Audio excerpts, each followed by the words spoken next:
Hi Madhu, how are you going? Hey, another lockdown in Melbourne, but I'm extremely positive that it's going to work out really well. We'll see the numbers that are going to be coming down soon. I'm excited for today's episode. So, what are we doing, Abhi, today? Madhu, we got some really good recommendation for people today. This will help people to stay safe and get themselves entertained while staying at home. Let's jump into it then. All right, let's get the show started.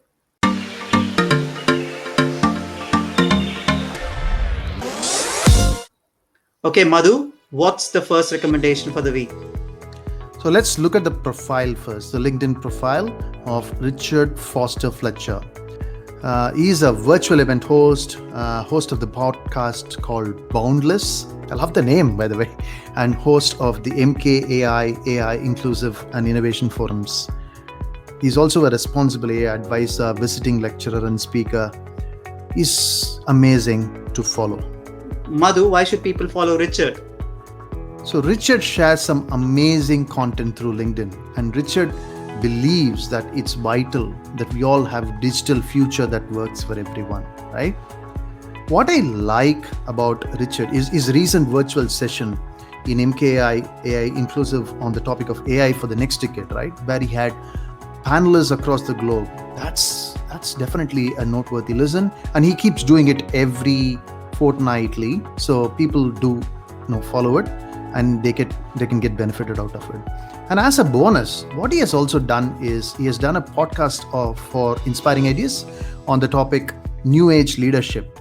So please do check out, as we had cut through the leadership traits in the AI world as well. He really challenged Abhi and I as well to think more holistically about what AI can do and what leaders should be adopting. That's fantastic, Madhu. And Richard recently reached a great milestone in LinkedIn. He's added 30,000 followers. Not surprising, right? Yeah, absolutely. What is the second recommendation, Abhi, for today? Madhu, if you're talking about Richard, we have to talk about a very popular podcast named Boundless, which is hosted by Richard. In this podcast, Richard interviews some of the top global technology people, thought leaders, and researchers. And they're focusing on impact of technology for creating a better digital future for all of us. And why do you think people should listen to this podcast? Well, I can talk for hours and give you hundreds of reasons why people should listen to this podcast, but I'll give you two reasons today. One, most of the other technology podcasts focuses on the impact of emerging technology on improving business processes or reducing costs. That's right. This podcast not only focuses on business impact, but also on the social impact of how this technology is transforming our lives. That's one. Number two is that what you can learn is how technology can play a pivotal role in addressing different global challenges related to climate change, inequality, and sustainability. That's really fantastic. And I've seen a lot of his episodes. I can vouch for that.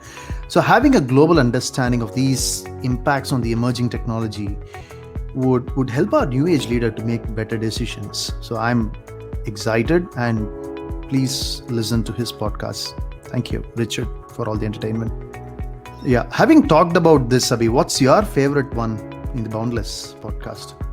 Well, it's very difficult to select one episode, but if I have to, I would select there's one episode which Richard did with Dr. Jeff Kelling, and they talked about AI and morality, and I really love this particular episode. Do check out, my friends. Fantastic. Madhu, what's the third recommendation for the week? How can we not end it without a book, right? I think for the first time in my life that I'm able to complete a book in under 3 days. So my recommendation this week is The Resilience Project, Finding Happiness Through GEM, Gratitude, Empathy, and Mindfulness. Hugh Van Keulenberg was a primary school teacher volunteering in Northern India when he had a life-changing realization. Despite the underprivileged community, the children were remarkably positive and happy, right? With depression and anxiety on the rise, this book is a great eye-opener to know about these first, acknowledge that people are going through this, and even some of us, right? So we don't know whether we are going through that or not. So Hugh had shared some practical insights which are adopted in schools, corporates, and sports on the concept of GEM. Are there any practical tips that you learn reading this book? Good question, Abhi. So a simple example is writing a journal every day before you sleep on three things, three simple things. What are you grateful for? Did you do anything kind today to anyone? And what did you do to keep your mind quiet for some time?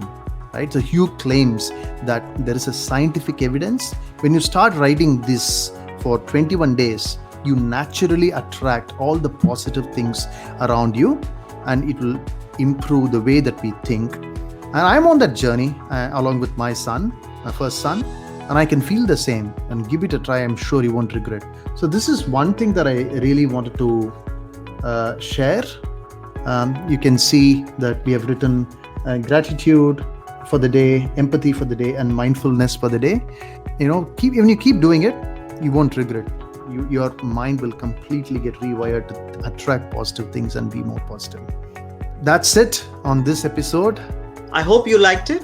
And enjoy your weekend. Stay safe, stay inspired.